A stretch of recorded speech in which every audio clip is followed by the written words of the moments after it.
Hi everyone, welcome to digital G K classes. तो ये एक ऐसा टॉपिक है जिसमें महिलाएं जाति और सुधार से रिलेटेड बहुत बार एग्जामिनर ने क्वेश्चंस पूछा है। और मे बी जो है इस बार भी आपको इस केवल एक चैप्टर से सोचिए, आपने सिर्फ इस एक चैप्टर को 20 मिनट में पढ़ लिया और आप 3 से 4 नंबर अपने सिक्योर कर सकते हो। तो पूरी वीडियो देखना। और अगर आपको ये वीडियो पसंद आता है तो आप लाइक शेयर सब्सक्राइब कर सकते हो। अच्छा, टेलीग्राम पे मैंने ना 300 जो क्वेश्चन थे वन लाइनर वाले फ्री वाले वो भेज दिया है। बहुत सारे लोगों को नहीं मिल रहा है, तो आप प्लीज जाकर दोबारा से देखो, मिल जाएगा। बाकी अगर आपको रिवीजन के लिए थ्योरी चाहिए होगा, केवल 90 पेज हैं, ठीक है, one liner history geography polity. आप चाहें तो आज और कल 2 दिन का समय है, आप निकाल सकते हो। अच्छे से पढ़ के आप अपना नंबर बढ़ा सकते हो। और ये पेड नोट्स है, व्हाट्सअप नंबर आपको स्क्रीन कमेंट सेक्शन में मिल जाएगा। ये केवल थ्योरी है, प्योर एनसीईआरटी थ्योरी है क्वेश्चंस के साथ, तो ये आप ले सकते हो। बाकी जिसको केवल क्वेश्चन चाहिए तो वो फ्री में है टेलीग्राम पे। तो चलिए स्टार्ट करते हैं। देखिए, आपको पता है कि हम लोगों ने अभी तक पूरी एनसीईआरटी पता नहीं कितनी बार कर ली है, और यही सबसे बेस्ट होता है कि आप बार बार रिवीजन करो। जो चीज़ आपको याद है ना, उसका आपको रिवीजन करना है जब तक आपका पेपर ना हो जाए। आपने देखा कि कुछ दिनों पहले ही हमने एनसीईआरटी हिस्ट्री ज्योग्राफी पॉलिटी 2-2 घंटे की क्लास कंप्लीट की, और 1 लाख से ज़्यादा लोगों ने इस वीडियो को देख लिया है, हिस्ट्री का एंड ज्योग्राफी का, पॉलिटी का। जिसने नहीं देखा है, आपको एंड स्क्रीन पे वीडियोस मिल जाएगा, उसे जरूर देखो।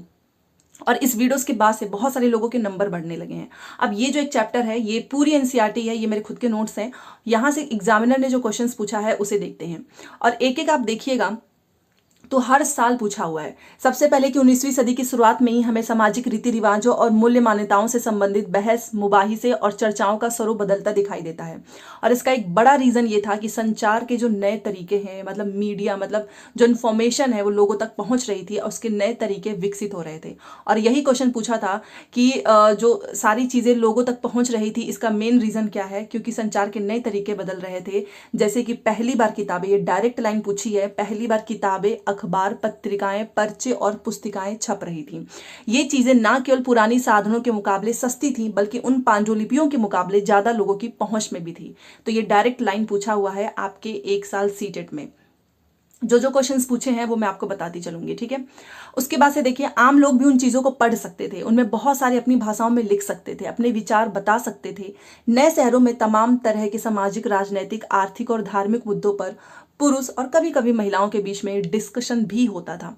ये चर्चाएं जो है आम लोगों तक पहुंच सकती थी और सामाजिक परिवर्तन के आंदोलन से जुड़ी होती थी, ठीक है।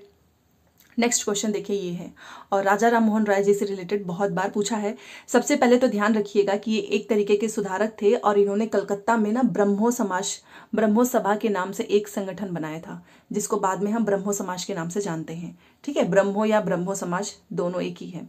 राम मोहन राय जैसे लोगों को सुधारक इसलिए कहा जाता है क्योंकि एक तो सती प्रथा से रिलेटेड भी इनका नाम जुड़ा हुआ है, अभी देखेंगे। और हम इनको इसलिए कहते हैं समाज सुधारक क्योंकि ये वे मानते थे कि समाज में परिवर्तन लाना और अन्यायपूर्ण तौर तरीकों से छुटकारा पाना जरूरी है। और आपको पता है, पहले के लोग जो है ना, जल्दी बातों को समझते नहीं थे। अभी जैसे कि आप बताओगे ना उनको कि ये गलत है, अंधविश्वास है, सती प्रथा ही ले लो, नहीं करना चाहिए, तो लोग समझेंगे नहीं, लोगों को लगेगा नहीं नहीं ये झूठ बोल रहा है। तो इन लोगों को एक बात समझ में आ गई कि ये जो लोग समझते नहीं है ना, उनको सबसे बढ़िया एग्जाम्पल है, प्राचीन ग्रंथों का हवाला दो।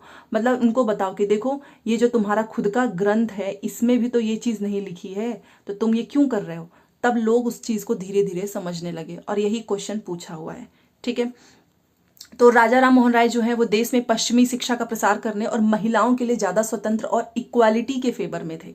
बेसिकली ये चाहते थे कि महिलाओं को भी जो है, जैसे पुरुष को मिली है जो भी चीजें, वो महिलाओं को भी मिलना चाहिए। अब जो भी विधवाएं थी, उनकी जिंदगी में बदलाव लाने की कोशिश, ठीक है।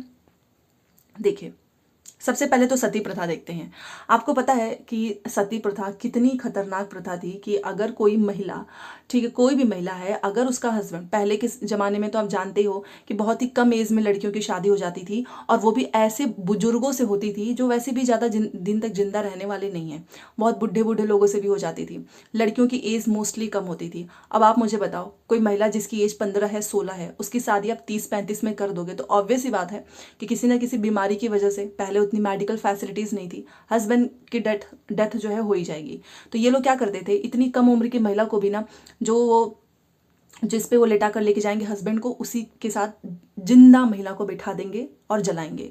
फिर उस समय तक तो महिला को समझ में नहीं आएगा, लेकिन जैसे ही वो आग, चाहे कोई भी इंसान हो, वो अपने हस्बैंड के जो है डेथ में कितना भी जो है शोक मना रहा हो, लेकिन आग से जब वो जलेंगे तो उसको दर्द होगा वो चिल्लाएंगे, भागना चाहेंगे। तो ये लोग क्या करेंगे, नगाड़े बजाएंगे, ढोल बजाएंगे, उसमें घी डालेंगे, इतना धुआं निकलेगा ताकि कोई देख ही ना पाए कि कोई महिला भाग रही है।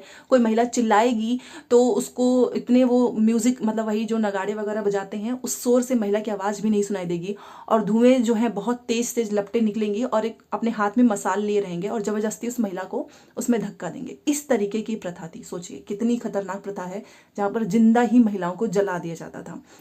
तो राजा राम मोहन राय जी ना इस बात से बहुत दुखी होते थे।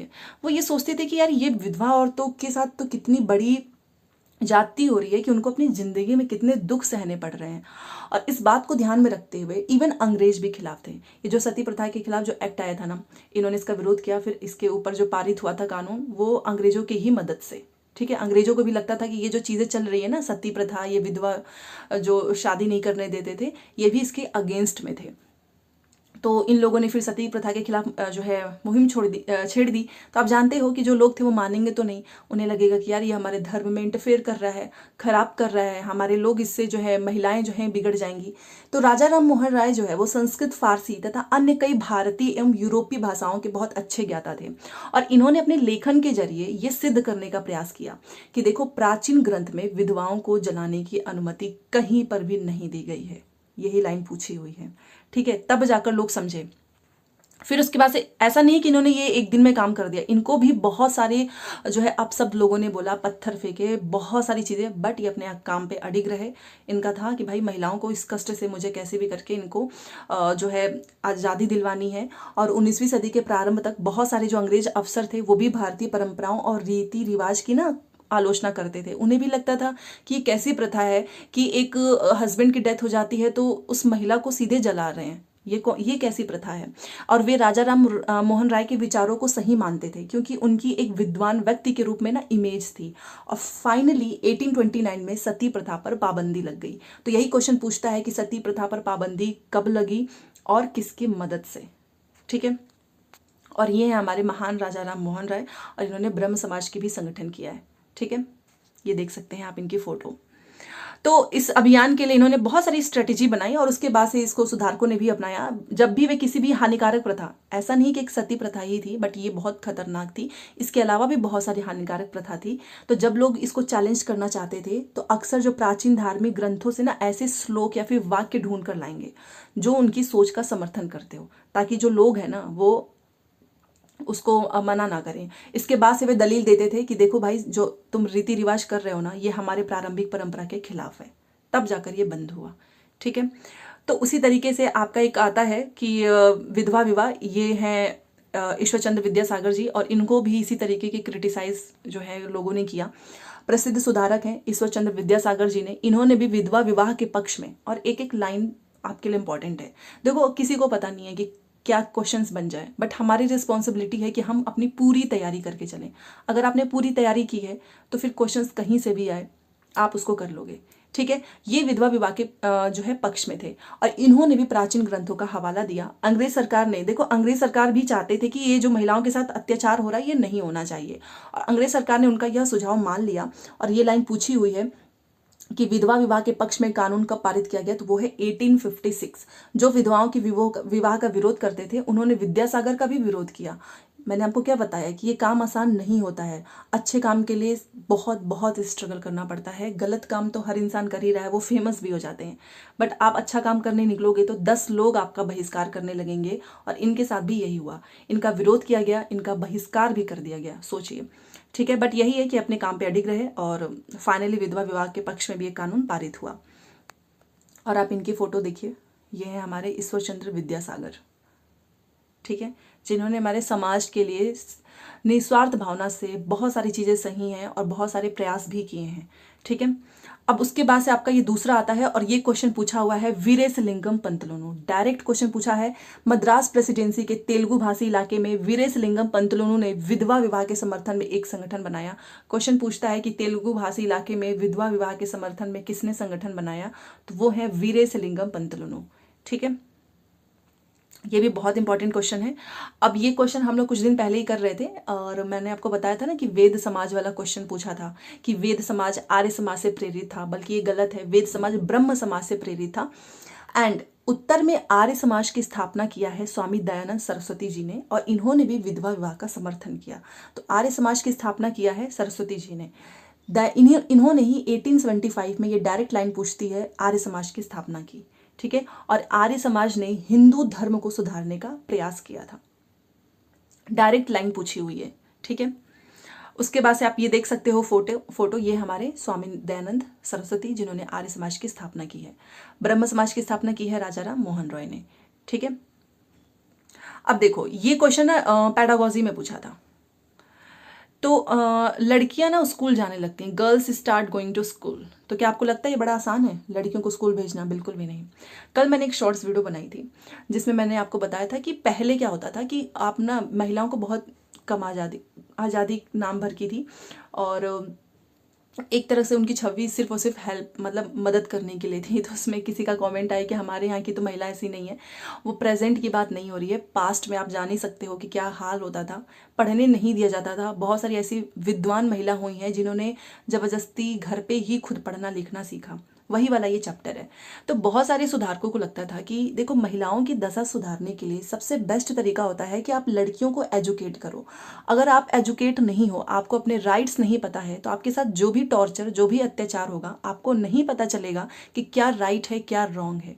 ठीक है, आपके खुद के ओपिनियन नहीं होंगे। और अगर आप पढ़े लिखे हो और आपके साथ कुछ गलत हो रहा है और आपके पास ओपिनियन है ना, आप बोल पाओगे कि यार ये मेरा अधिकार है और ये मेरे साथ गलत हो रहा है। तो पहले क्या होता था, महिलाओं को ना पढ़ाया लिखाया नहीं जाता था, उनको पता ही नहीं होता था कि उनके क्या अधिकार हैं क्या नहीं है। उनके साथ जो गलत होता था वो अपनी किस्मत समझ के सहते थे। तो इन लोगों को भी पता चल गया था कि यार महिला की दशा हम नहीं सुधार सकते, ये महिलाएं खुद सुधारेंगी और जब वो पढ़ लिख लेंगी। तो सेम इसी तरीके से कलकत्ता में, विद्यासागर और बंबई में बहुत सारे अन्य सुधारकों ने लड़कियों के लिए स्कूल खोले। 19वीं सदी के मध्य में जब इस तरह के प्रारंभिक स्कूल खुले, तो आप जानते ही हो पहली बार जब स्कूल खुला तो क्या उसका विरोध नहीं होगा? उसका भी विरोध हुआ। बहुत सारे लोग ना उनसे डरते थे। लोगों को डर होने लगा कि स्कूल वाले लड़कियों को घर से निकाल ले जाएंगे। ये था मन में कि यार ये तो स्कूल खुला है, ये हमारे घर की लड़कियों को निकाल ले जाएंगे, उन्हें घरेलू कामकाज नहीं करने देंगे। मतलब मेन मोटिव था कि लड़कियां चली जाएंगी तो घर का काम कौन करेगा। स्कूल जाने के लिए लड़कियों को सार्वजनिक स्थानों से गुजर कर जाना पड़ता था। तो ये डायरेक्ट लाइन पूछी हुई है कि आखिर में लोगों को क्या भय था। ठीक है, और ये भी लगता था बहुत सारे लोगों को कि इससे हमारी लड़कियां बिगड़ जाएंगी। ये लाइन भी पूछी हुई है। क्यों? क्योंकि उनकी मान्यता थी कि लड़कियों को सार्वजनिक स्थानों से दूर रहना चाहिए, लड़कियां पब्लिक प्लेस पे नहीं जा सकती हैं। फलस्वरूप 19वीं सदी में पढ़ने लिखने वाली ज्यादातर महिलाओं को उनके उदार विचार वाले पिता या पति की देखरेख में ही पढ़ाया जाता रहा। बट 19वीं सदी में भी जो भी कुछ महिलाएं पढ़ लिख ली, वो अपने फादर या फिर अपने हस्बैंड के, उनके जो उदार विचार थे, क्योंकि उनको भी लगता था कि यार पढ़ना चाहिए महिलाओं को, वही केवल पढ़ पाई। बाकी जिनके घर वालों को लगता था कि लड़कियां बिगड़ जाएंगी, वो वैसे भी नहीं पढ़ने देते हैं। ठीक है, तो ये उस समय का हाल था। और कई महिलाओं ने बिना किसी की मदद के भी खुद पढ़ा। ठीक है, तो कई महिलाओं को जब मना किया गया, कि घर वालों ने भी मना किया, तो भी वो खुद पढ़ने लगी। और इसी में से कुछ महिलाओं के बारे में भी हम देखेंगे। तो सबसे पहले आप ये वाली लाइन याद रखो। ये क्वेश्चन पूछा है कि रास सुंदरी देवी ने आत्मकथा कौन सी लिखी है अपनी? आमार जीवोन। ठीक है, आमार जीवोन ये 1876 में प्रकाशित हुआ और यह इनकी आत्मकथा है, और ये किसी भारतीय महिला के द्वारा लिखी पहली आत्मकथा है। ठीक है, अमार जीवन में राज सुंदरी देवी ने एक रूढ़िवादी बंगाली घराने में एक बाल वधू के रूप में अपने शुरुआती वर्षों से शुरुआत होने वाले अपने जीवन की कहानी बताई है।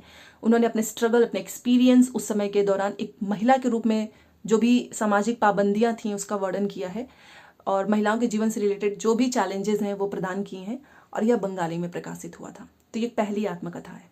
ठीक है, ये लाइन पूछी हुई है डायरेक्ट। अब देखो 19वीं सदी के आखिरी हिस्से में आर्य समाज के द्वारा पंजाब में और ज्योतिराव फुले द्वारा महाराष्ट्र में, यही लाइन पूछा हुआ है कि ज्योतिराव फुले ने लड़कियों के लिए स्कूल कहाँ पर खोला? महाराष्ट्र में। ठीक है, उत्तर भारत के कुलीन मुस्लिम परिवारों की महिलाएं अरबी में कुरान शरीफ पढ़ना सीखने लगी। उन्हें घर पर ही पढ़ाने के लिए शिक्षिकाएं रखी जाती थीं, और इस स्थिति को देखते हुए ये लाइन पूछी हुई है। मुमताज अली जैसे कुछ सुधारकों ने कुरान शरीफ की आयतों का हवाला देकर कहा कि महिलाओं को भी एजुकेशन का राइट मिलना चाहिए। क्वेश्चन ये पूछा था कि वो कौन सी महिला है जिसने कुरान शरीफ की आयत का हवाला दिया कि महिलाओं को भी पढ़ना चाहिए, और वो है मुमताज अली। ठीक है, तो अगर आपको पसंद आता है तो आप इस एक मेहनत के लिए लाइक कर दीजिएगा अगर आपको लगे, और ये आप फोटोज़ देख लीजिए। तो पढ़ाई लिखाई जो है अगर देखा जाए तो पुरुष को कोई स्ट्रगल नहीं करना पड़ा, बट उस समय की जो महिला खुद भी पढ़ना लिखना चाहती थी ना, उनको भी नहीं पढ़ने देते थे। और जो महिलाएं इसमें चाहती थी कि हम दूसरी महिलाओं के लिए कुछ स्कूल खोलें, तो उनको भी लोग पत्थर फेंकेंगे, उनको भी लोग जो है क्रिटिसाइज करेंगे, उनका बहिष्कार करेंगे। ठीक है, अब महिलाओं के बारे में महिलाएं ही लिखने लगे, women started writing about women. तो इससे रिलेटेड जो क्वेश्चन पूछेगा वो यहाँ पे है। देखिए, 20वीं सदी की शुरुआत से ही बहुत सारी मुस्लिम महिलाओं ने महिला शिक्षा को बढ़ावा देने के लिए अहम भूमिका अदा की। भोपाल की बेगम ने अलीगढ़ में लड़कियों के लिए प्राइमरी स्कूल खोले। ये लाइन तो मुझे लगता है कि ये ऐसा एक क्वेश्चन है ना जो सिर्फ सीटेट में नहीं, बीपीएससी, यूपी टेट हर एग्जाम में पूछता है। बेगम रुकैया सिखावत हुसैन, ठीक है, इनसे क्वेश्चन बार बार पूछता है। और बेगम रुकैया सिखावत हुसैन भी इस दौर की एक प्रभावशाली महिला थी जिन्होंने कलकत्ता और पटना में, ये क्वेश्चन पूछता है कि इन्होंने कहाँ पर खोला है, तो कलकत्ता और पटना में मुस्लिम लड़कियों के लिए स्कूल खोले। वह रूढ़िवादी विचारों की कटु आलोचक थी और इनका मानना था कि प्रत्येक धर्म के धार्मिक नेताओं ने औरतों को निचले दर्जे में रखा है। और इन्हीं की किताब है जो इन्होंने प्रकाशित किया था, सुल्ताना का स्वप्न। ठीक है, अब ये मुझे ताराबाई शिंदे, ये भी एक फेवरेट इनका टॉपिक है। देखो, पूना में घर पर ही रहकर शिक्षा प्राप्त करने वाली ताराबाई शिंदे ने स्त्री पुरुष तुलना नामक एक किताब प्रकाशित की है, जिसमें पुरुष और महिलाओं के बीच में जो फर्क है ना, उसको क्रिटिसाइज किया गया है। ठीक है, और ये तो मैंने आपको 2 दिन पहले ही शॉर्ट्स में बताया था। संस्कृत की महान विद्वान पंडिता रमाबाई, इनको पंडिता की उपाधि इसलिए मिली है क्योंकि ये संस्कृत पढ़ना लिखना जानती थी। ठीक है, तो ये भी आपसे पूछेगा। तो पंडिता रमाबाई का मानना था कि हिंदू धर्म महिलाओं का दमन करता है। उन्होंने ऊंची जाति, ये लाइन पूछी हुई है कि किसने कहा था कि ऊंची जाति की हिंदू महिलाओं की दुर्दशा, किसने जो है ऊंची जाति की हिंदू महिलाओं की दुर्दशा पे एक किताब लिखी है, और वो है पंडिता रमाबाई। ठीक है, घर पर ही इन्होंने अपने माता पिता की मदद से संस्कृत पढ़ना लिखना सीखा और इनको फिर पंडिता की उपाधि मिली है। ठीक है, और ये हैं आपकी पंडिता रमाबाई। ये देखिए, इन्होंने पूना में एक विधवा गृह की स्थापना की है। और लाइन पूछा हुआ था कि पुणे में विधवा गृह की स्थापना किसने की है, तो रमाबाई जी ने की है, ताकि जो ससुराल वालों के हाथ डाउरी, दहेज, इसकी वजह से महिलाओं को बहुत प्रताड़ित किया जाता था, उनको पनाह मिल सके। महिलाओं को इन्होंने ऐसी चीज सिखाई जिनके सहारे वो अपनी रोजी रोटी चला सकें, इंडिपेंडेंट हो। कोई भी महिला अगर इंडिपेंडेंट होगी तो उसके साथ उतना अत्याचार नहीं हो सकता है। ठीक है, ये ऐसा मानती थी। और उसके बाद से बहुत सारे हिंदू राष्ट्रवादियों को लगने लगा था, मैंने आपको बताया ही है कि ऐसा आसान नहीं है। तो बहुत सारे हिंदू राष्ट्रवादी के जो ठेकेदार थे, उनको ऐसा लगा कि हिंदू महिलाएं जो है वो पश्चिमी तौर तरीके अपना रही हैं। सिर्फ पढ़ने लिखने से ही लोगों को ऐसा मिर्ची लग जाता था कि यार ये तो वेस्टर्न कल्चर अपना रही हैं, जिससे कि हमारी संस्कृति भ्रष्ट होगी, पारिवारिक संस्कार हमारे नष्ट होंगे। रूढ़िवादी मुसलमान भी इन बदलावों के नतीजों को लेकर परेशान थे। मतलब एक बस महिला पढ़ने लिखने जा रही है और इसमें इतनी परेशानी। लेकिन 20वीं शताब्दी में जवाहरलाल नेहरू, सुभाष चंद्र बोस जैसे नेताओं ने महिलाओं के लिए और अधिक फ्रीडम, इक्वालिटी की मांग का समर्थन किया और इन्होंने ये भरोसा दिलाया कि देखो, एक बार हमें आज़ादी मिल जाती है, फिर हम पुरुष व महिलाओं को वोट डालने का अधिकार दे देंगे। अब आप सोचोगे वोट डालने का अधिकार पहले नहीं था, और सिर्फ जो है जो पढ़े लिखे हैं, जो जिनके पास धन है, पैसा है, वही वोट डाल सकते थे। ठीक है, बट इन्होंने ये कहा कि देखो, हम तुमको वोट डालने का अधिकार दे देंगे, बट अभी आप लोग मेरा साथ दीजिए, स्वतंत्रता जब तक नहीं मिल जाती है तब तक महिलाओं को अंग्रेजी राज विरोधी संघर्षों में भी जोर लगाना पड़ेगा। ठीक है,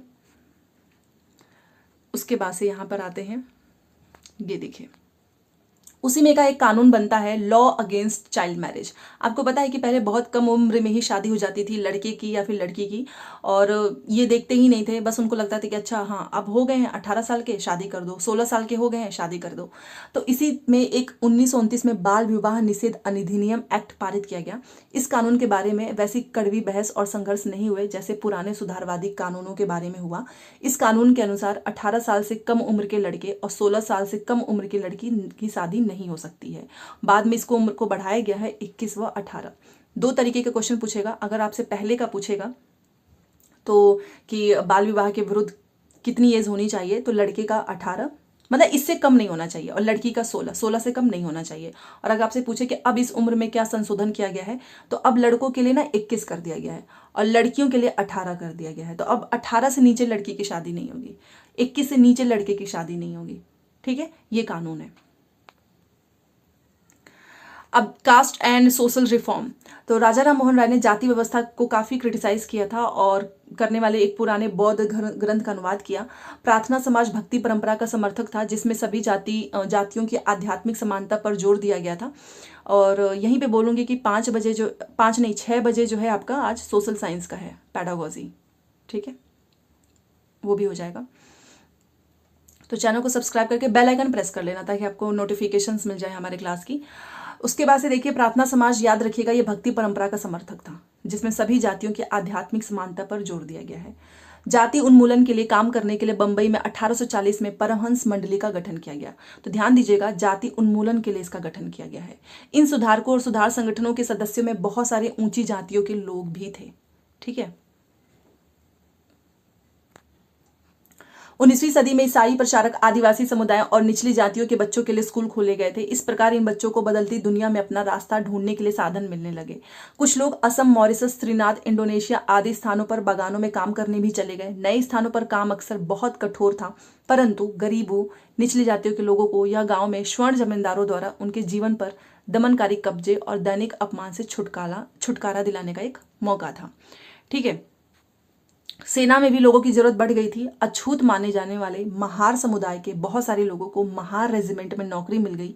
दलित आंदोलन के नेता भीमराव अंबेडकर के पिता एक सैनिक स्कूल में ही पढ़ाते थे।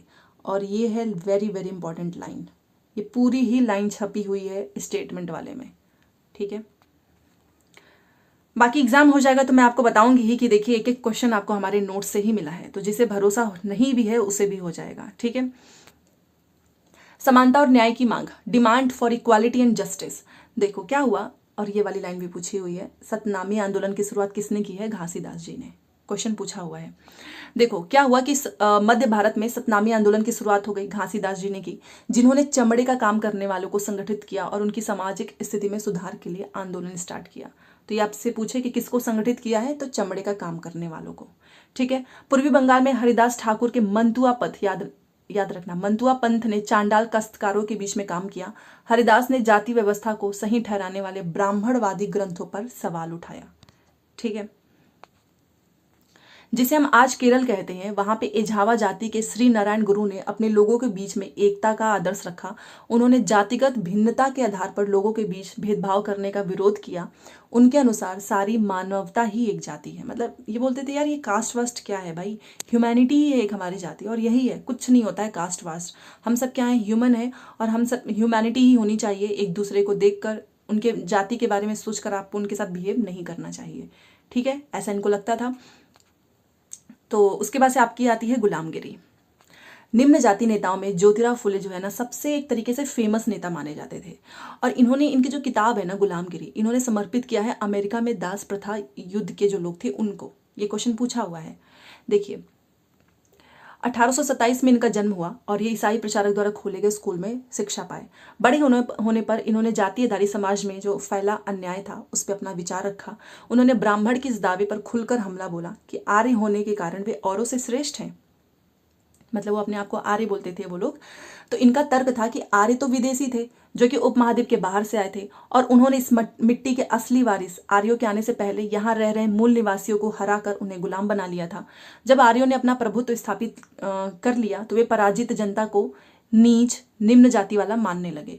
तो इनके अकॉर्डिंग था ना कि ये जो अपने आप को बोल रहे हैं कि हम ब्राह्मण हैं या जो भी है, आप तो हो ही नहीं, आप तो आर्य हो, आर्य होने के कारण आप औरों से श्रेष्ठ हैं। इनका तर्क था कि आर्य तो विदेशी थे, वो बाहर से आए और यहाँ के लोगों को इन्होंने पराजित कर लिया, गुलाम बना लिया, और उसके बाद से ये लोगों को नीच, निम्न जाति ऐसा मान रहे हैं।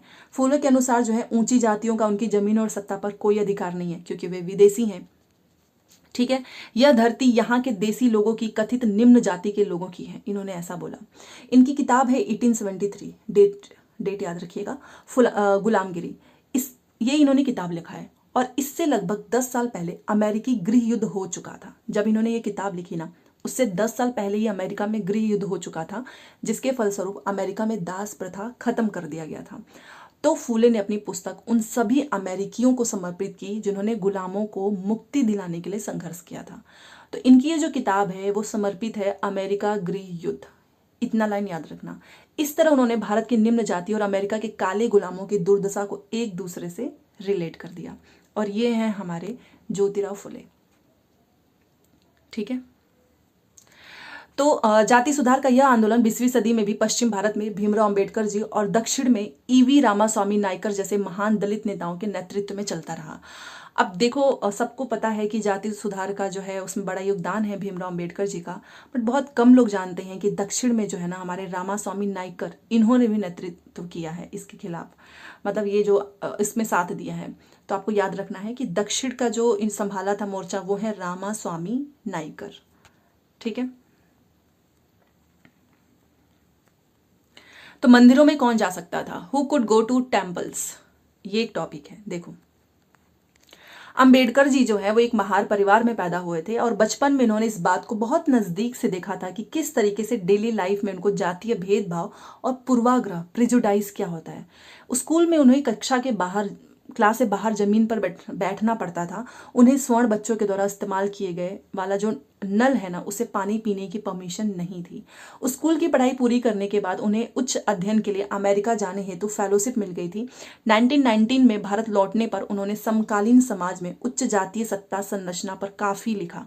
ठीक है, क्योंकि इन्होंने बचपन में अपने बहुत चीजें फेस की हैं, पढ़ाई इतनी मुश्किल थी इनके लिए। सन 1927 में अंबेडकर ने मंदिर प्रवेश आंदोलन शुरू किया और ये क्वेश्चन पूछा है, ये पूरी की पूरी लाइन पूछी है इन्होंने, जिसमें महार जाति के लोगों ने बड़ी संख्या में हिस्सा लिया। ब्राह्मण पुजारी इस बात पर बहुत ही ज्यादा बौखला गए कि दलित भी मंदिर के जलाशय का पानी इस्तेमाल कर रहे हैं। ठीक है। 1927 से 1935 के बीच में अंबेडकर ने मंदिरों में प्रवेश के लिए ऐसे 3 आंदोलन चलाए। वह पूरे देश को दिखाना चाहते थे कि हमारा जो समाज है उसमें जाति पूर्वाग्रह की जकड़ कितनी मजबूत है, और ये भी लाइन डायरेक्ट पूछी है स्टेटमेंट में। ठीक है। उसके बाद से देखो क्या होता है, गैर ब्राह्मण आंदोलन, नॉन ब्राह्मण मूवमेंट। अब अभी हमने देखा कि दक्षिण में इन्होंने चलाया था, पेरियार के नाम से प्रसिद्ध हैं ईवी रामास्वामी नायकर। ये एक मध्यम वर्गीय परिवार में पले बढ़े, अपने प्रारंभिक जीवन में सन्यासी थे। इन्होंने संस्कृत शास्त्रों का बहुत अच्छे से अध्ययन किया। बाद में वे कांग्रेस के सदस्य बने, परंतु जब उन्होंने राष्ट्रवादियों द्वारा आयोजित की गई एक दावत में इन्होंने देखा, एक जो है फंक्शन था खाने पीने का, तो इन्होंने देखा कि यार वहां बैठने के लिए तो जातियों के हिसाब से इंतजाम हुआ है, तो इनको ये देख के बड़ा बुरा लगा, इन्होंने पार्टी ही छोड़ दी। इस दावत में इन्होंने देखा कि जो निम्न जाति और उच्च जाति के लोग हैं वो अलग अलग बैठ के खाना खा रहे हैं। इनको समझ में आ चुका था कि अछूतों को अपने स्वाभिमान के लिए खुद ही लड़ना होगा, और इसी बात को ध्यान में रखते हुए इन्होंने स्वाभिमान आंदोलन शुरू किया। तो क्वेश्चन पूछता है कि स्वाभिमान आंदोलन किसने शुरू किया? रामास्वामी नायकर। और रीजन क्या है? गए थे पार्टी में, राष्ट्रवादियों के द्वारा आयोजित की गई थी, वहां पर उच्च जाति निम्न जाति सभी को अलग अलग बिठाया गया था। ठीक है। तो इन्होंने स्वाभिमान आंदोलन शुरू किया। पेरियार जो है ना वो हिंदू वेद पुराणों के कट्टर आलोचक थे, खास तौर से मनु के द्वारा रचित मनु संहिता, भगवत गीता, रामायण के। ठीक है। इनका कहना था कि ब्राह्मणों ने निचली जातियों पर अपनी सत्ता तथा महिलाओं पर पुरुषों का प्रभुत्व स्थापित करने के लिए इन बुक्स का सहारा लिया है। ठीक है। तो आपको लग रहा होगा कि वैसे ही इसको रटना तो बिल्कुल नहीं है, स्टोरी की जैसे है। आप एक बार खुद सोचिए कि पहले की जो हमारी हिस्ट्री थी वो कैसी थी, पास्ट में क्या क्या चीज़ें हुई हैं, उन्हीं को तो हम पढ़ रहे हैं ना। तो इसमें आप आराम से इसको रिलेट करके पढ़ सकते हो। अब ब्रह्मो समाज देखो, केशव चंद्र सेन ब्रह्मो समाज के मुख्य नेता में से एक थे। ब्रह्मो समाज की स्थापना, वो ब्रह्मो सभा था, कंफ्यूज मत होना, ये ब्रह्मो समाज की बात हो रही है। इसकी स्थापना 1830 में की गई थी और यह संस्था सभी प्रकार की मूर्ति पूजा और बलि, जो पशुओं की बलि करते हैं ना, ये पूजा वूजा के नाम पे, भक्ति के नाम पे जो भी चीजें उस समय चल रही थी, तो बलि के विरुद्ध भी थे और इसके अनुयायी जो है उपनिषदों में विश्वास रखते थे। ठीक है। उपनिषद का शाब्दिक अर्थ क्या होता है? गुरु के समीप बैठना, ये भी याद रखिएगा। फिर उसके बाद से आपका होता है, ये वाला तो मैंने कल ही कराया था, Derozio young Bengal. Young Bengal movement start हुआ था हेनरी विवियन डेरोजियो के द्वारा। तो यंग बंगाल आंदोलन की शुरुआत हुई थी हेनरी विवियन डेरोजियो ने। 1820 के दशक में ही Henry Vivian Derozio Hindu college Calcutta में अध्यापक थे। उन्होंने अपने विद्यार्थियों को परिवर्तनकारी विचारों से अवगत कराया और उन्हें तमाम तरह की सत्ता पर सवाल खड़ा करने के लिए प्रोत्साहित किया। ओके, चलिए नेक्स्ट, रामकृष्ण मिशन और विवेकानंद। देखो, रामकृष्ण मिशन का नाम जो है स्वामी विवेकानंद के गुरु रामकृष्ण परमहंस के नाम पर रखा गया है, और यह मिशन समाज सेवा और निस्वार्थ श्रम के जरिए मुक्ति के लक्ष्य पर जोर देता था।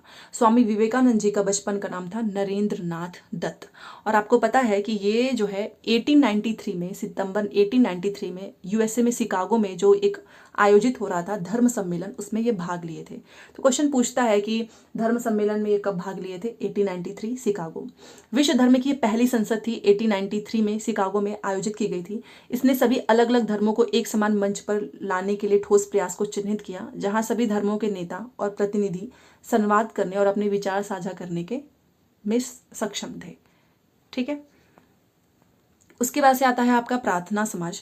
1867 में बंबई में स्थापित प्रार्थना समाज ने जाति बंधनों को खत्म करने और बाल विवाह के उन्मूलन के लिए प्रयास किया। प्रार्थना समाज ने महिलाओं की शिक्षा को प्रोत्साहित किया और विधवा विवाह पर भी जो लगी पाबंदी थी ना, उसके खिलाफ आवाज उठाई। उसकी धार्मिक बैठकों में हिंदू, बौद्ध और ईसाई ग्रंथों पर विचार विमर्श किया जाता था। और ये जो आपका प्रार्थना समाज है, ये लाइन याद रखना, क्योंकि ये आपसे क्वेश्चन पूछेगा कि प्रार्थना समाज की स्थापना किसने की है। तो आत्माराम पांडुरंग, महादेव गोविंद रनाडे तथा इतिहासकार आरजी भंडारकर, बंबई में 31 मार्च 1877। ठीक है, फॉर रिवीजन यहाँ पर मैंने चीज़ें लिखी हैं कि स्वामी दयानंद सरस्वती जी ने 1875 में आर्य समाज के संस्थापक थे, और राजा राम मोहन राय जी जो हो 1828 में ब्रह्म समाज के संस्थापक थे, और स्वामी विवेकानंद जो है 1897 में रामकृष्ण मिशन के संस्थापक हैं। ठीक है, और प्रार्थना समाज के हैं आत्माराम पांडुरंग, महादेव गोविंद रनाडे। ओके, चलो अब वेद समाज, ये वाला आपको प्लीज याद रखना है, ये दोनों लाइन। मद्रास में 1864 में वेद समाज की स्थापना हुई। वेद समाज जो है ब्रह्मो समाज से प्रेरित था, और यही क्वेश्चन पूछा था, लिखा था ऑप्शन में कि वेद समाज आर्य समाज से प्रेरित था। अब जिसने डिटेल में पढ़ा ही नहीं होगा वो तो कंफ्यूज होगा ही ना। ध्यान रखना, वेद समाज ब्रह्म समाज से प्रेरित था। वेद समाज ने जाति भेदभाव को समाप्त करने और विधवा विवाह तथा महिला शिक्षा को प्रोत्साहित करने के लिए काम किया। इसके सदस्य एक ईश्वर के अस्तित्व में विश्वास रखते थे। उन्होंने रूढ़िवादी हिंदुत्व के अंधविश्वासों और अनुष्ठानों की सख्त निंदा की। केशव चंद्र सेन और के श्रीधालु नायडू ने 1864 में मद्रास में वेद समाज की स्थापना के लिए काम किया है। ठीक है, तो क्वेश्चन पूछेगा कि वेद समाज की स्थापना के लिए किसने काम किया है? तो केशव चंद्र सेन और नायडू जी ने, मद्रास में। अलीगढ़ आंदोलन, सैयद अहमद खां द्वारा 1875 में अलीगढ़ में खोले गए मोहम्मद एंग्लो ओरिएंटल कॉलेज को ही बाद में अलीगढ़ मुस्लिम विश्वविद्यालय के नाम से जाना गया। यहाँ मुसलमानों को पश्चिमी विज्ञान के साथ साथ विभिन्न विषयों की आधुनिक शिक्षा दी जाती थी। अलीगढ़ आंदोलन का शैक्षणिक सुधारों के क्षेत्र में गहरा प्रभाव रहा। ठीक है, तो ये भी आप ध्यान रखिएगा। उसी में हमारा एक सिंह सभा आंदोलन, तो सिखों के सुधारवादी संगठन के रूप में सिंह सभाओं की स्थापना 1873 में अमृतसर में शुरू हुई थी। बाद में 1879 में लाहौर में भी सिंह सभा का गठन किया गया। इन सभाओं ने सिख धर्म को अंधविश्वास, जाति भेदभाव और ऐसे आचरण जिससे वे गैर सिख समझते थे से मुक्त कराने का प्रयास किया। इन्होंने सिखों को शिक्षा के लिए प्रोत्साहित किया, जिसमें अक्सर आधुनिक ज्ञान के साथ साथ सिख धर्म के सिद्धांतों को भी पढ़ाया जाता था। ठीक है, तो ये है खालसा कॉलेज अमृतसर, 1892 सिख सभा आंदोलन के द्वारा इसको स्थापित किया गया है। ठीक है, तो ये हो चुका है। बाकी कल तो हमने ये कंप्लीट ही कर लिया था, राष्ट्रीय आंदोलन। जिसने कल वाली क्लास नहीं देखी, आप चैनल पे जाओ और उसमें एक एक वीडियोस आपको मिल जाएंगे। बाकी प्लेलिस्ट बनी हुई है जुलाई 2024 के नाम से, उसमें भी सारे आपको सीरीज मिल जाएंगे। तो फाइनली हमारा कंप्लीट हो चुका है। अब मिलते हैं 6 बजे पेडागोजी की क्लास में।